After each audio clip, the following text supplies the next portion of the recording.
Another sunny day on the Cape, another day for baseball. What could be better as the Bourne Braves come to Lowell Park to take on the Kettle Kettleers? And a pleasant good evening, everybody, and welcome to Kettle Talk, the official pregame show of the Kettle Kettleers.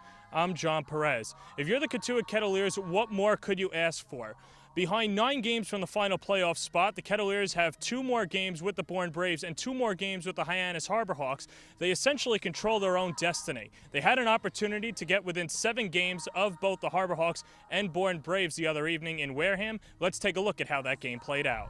Western Division matchup as Kettle heads to Wareham. Zach Pop out of Kentucky goes for the Gateman. Justin Hooper, the southpaw from UCLA, for the Kettleers. Top of the first, the Kettleers have an opportunity to jump out in front with the bases loaded and 2 outs. Jason DeLay at the dish, and the Vanderbilt catcher grounds out to short to end the threat. Top of the 4th inning, the Kettleers would strike first. With runners on first and second, Jordan Pierce from Nevada hammers this one to deep right. The right fielder Gavin Sheets could only watch this one clear the wall. It's his 2nd home run of the year, his 2nd long ball in the last 2 games, a 3-run jack, and the Kettleers lead 3-0.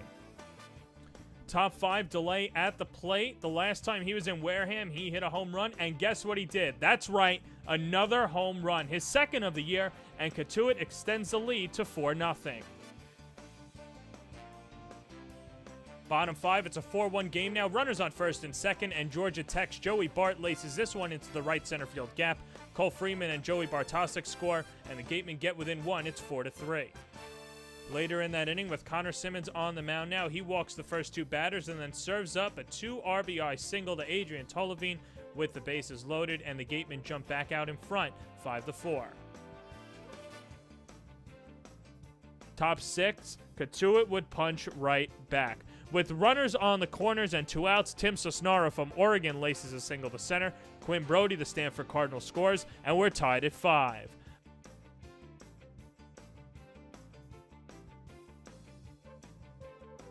Bottom 7 with a runner on second and 2 outs. Kettle manager Mike Roberts doesn't want to take any chances, and he walks Colton Shaver. Adrian Tollevine would be next. And remember, he already had that 2 RBI single. This time he slashes a ball to left. Gavin Sheets rounds third and wants to test Quinn Brody, and he fails the exam. Brody guns him down at the plate to keep the game tied at 5. Bottom of the 8th, Ryan Rigby on the mound with the bases loaded and 1 out for George Washington's Bartosik. The infield drawn in, and Bartosik hits a chopper to Balta at second base. He can't handle it. The Gatemen are back out in front 6-5, and that would be the final as Kettle drops this one on the road. It's my fault. You know, 1-run games are always my fault. You know, it's decision making, and you know, one of the things I've been really conscious of this summer is protecting arms and not throwing too many pitches, but you know, I told the players at the end, next summer I'm not going to worry about it because it's bitten us pretty often in regards to, you know, whether or not, you know, getting Hooper out and not throwing too many pitches, or getting Robertson out and not throwing too many pitches. I thought I competed well. I knew it was going to be my last start, so I just tried to leave it all out there and have some fun with it. When it's your final performance in front of scouts for quite some time until you have to go back to school, is there one thing that you wanted to show them tonight that you felt you did? No, just that I love to compete and play baseball. I mean, that's all it really is. How was your command with your breaking pitches? Because there were a couple of times where you didn't have it, but you stuck with it and threw it for strikes. Yeah, I mean, I have my fastball, changeup, and cutter down, but I just started throwing a curveball yesterday, and I wanted to throw it in the game for my last start for the summer, so I thought I'd give it a go. And, you know, I mean, I'm just here to practice and compete, so I'll work on it when I go back. So after the game, Kettle manager Mike Roberts spoke to Justin Hooper, Alonzo Jones, Jason Billis, and Grayson Genesta, and called those guys the core 4 of next year's team. After the game, we spoke to Kettle manager Mike Roberts and Justin Hooper about the decision of the core 4 for next summer. I told him he made phenomenal progress. He's a real competitor.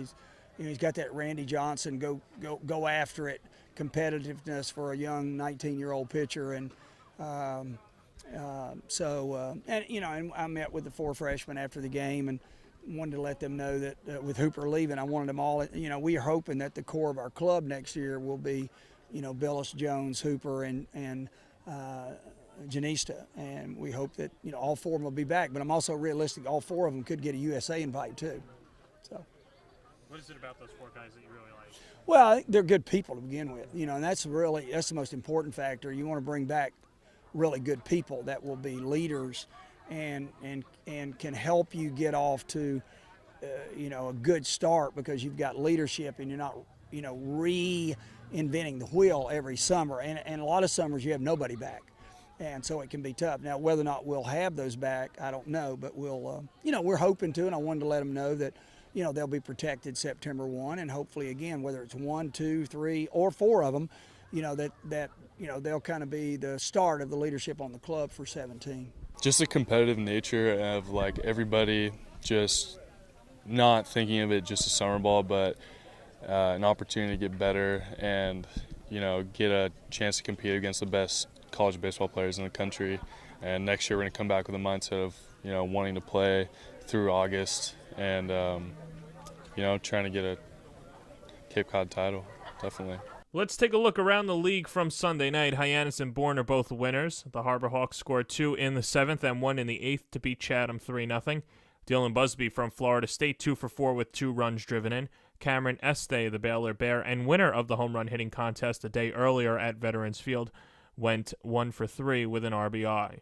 Bourne beat Orleans 6-5. Willie Yan from UConn 3 for 3 with a double and 3 runs driven in. Connor Wong, the Houston Cougar, 2 for 3 with 2 RBIs. Falmouth over Brewster. J.J. Matijevic from Arizona, 3 for 4 with a run driven in. Michael Cantu hit his second home run of the year. Yarmouth Dennis beat Harwich 3-0. Brendan Skidmore from Binghamton, 3 for 4 with a run driven in. Oliver Jaski, 5 2/3, 3 hits and 7 strikeouts. So this is what it does for the standings. The Eastern Division still beating each other up, while in the West, Hyannis and Bourne starting to separate themselves from Catuit. Welcome back to Kettle Talk Extra. I'm joined by Jake Mangum, headed into a sophomore season at Mississippi State and a member of the Bourne Braves. And Jake, I've got to ask you, when you get that call to go to the All-Star game, what's that like? It's awesome. We got a couple guys on my team from Bourne with us, and it's an awesome experience. You got a bunch of guys that just love baseball and love being out here. It's going to try their best to get a good pitch to hit and throw strikes. Now, Jared Padgett was a member of the Kettleers, and he had to go home. But I was speaking to him yesterday, and he said that you don't sing, you have like a high-pitched yell or something like that. So I just want to get it from your mouth as well. Are you more of a singer or just a yeller? Now, Padgett's got the vocals. Padgett can sing. Padgett's one of the funniest guys you'll ever meet in your life. He's got one of the best personalities I've ever met. But he's the singer. I just make weird noises. So I just make sounds, and he normally sings off of it. It's pretty funny. So what's Padgett's like go-to? Padgett's go-to. Oh gosh, that is If you could ask every Mississippi State baseball player that, each one will give you a different answer. Each one will give you a different answer. Padgett's the most unique guy ever, and his go-to is normally like girl songs, because he can kill it. He's got a great voice, and it's really funny though. I love it. And the last of the lighter questions, would you say that you have better celebrations or Padgett has better vocals? Oh, Padgett's got better vocals. Padgett can. I'm telling you, Padgett can go on American Idol right now and win it. He can sing. And not many people know that.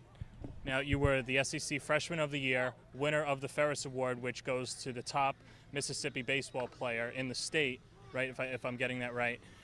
When you were in and out of the lineup in February, could you imagine that eventually you would not only become a Cape League All-Star, but also just win those accolades in your conference?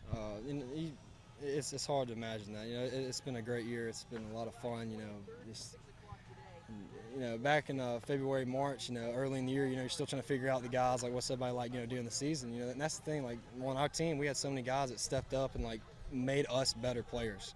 We had a really older ball club, but they did such a good job of showing us how to mature as like freshmen, sophomores, and now we have we have a huge sophomore class coming back next year, and we're gonna have some great upperclassmen that's gonna lead us next year. But that's the thing, all the older guys that left just kind of showed us how to handle ourselves and take care of business. In terms of getting you guys ready for the season, I'm talking about Mississippi State. It seemed as if when you went 2 out of 3 against Oregon, that really prepared you for a tough conference schedule, and the SEC is one of the top conferences, if not the best conference in the country. But what do you remember about that series that got your ball club sparking? The Oregon series was a big one, just because we kind of stumbled a little bit randomly on a midweek. and then turned around and played Oregon in a 3-game series. And Oregon had a great pitching staff. They actually had 3 lefties start that weekend. It was bam, bam, bam. Lefty, lefty, lefty, and they all threw hard. They all had a great movement on the stuff. We played good baseball that weekend. We were able to get a sweep against Oregon and turn things around, and kind of went into SEC play at Vanderbilt, and kind of got it rolling from there. In terms of yourself, you have some pretty good bloodlines in terms of athletes. Your dad a football player, your uncle a football player. Why choose baseball and not go into football? My dad never pushed football. My dad was always, whatever I want to do, he supported fully. My dad he's the only reason why I'm here. That he worked with me every day. My mom, my family, and it was all of them. But my dad, he definitely pushed me extremely hard, and he is a huge reason why I'm here today. And I can't thank him enough for that. And he's done a great job with me since I was freaking, you name it. Since I could pick a bat up in my hand, plastic bat, I was swinging it.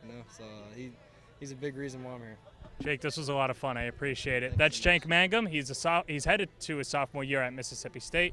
This has been Kettle Talk Extra.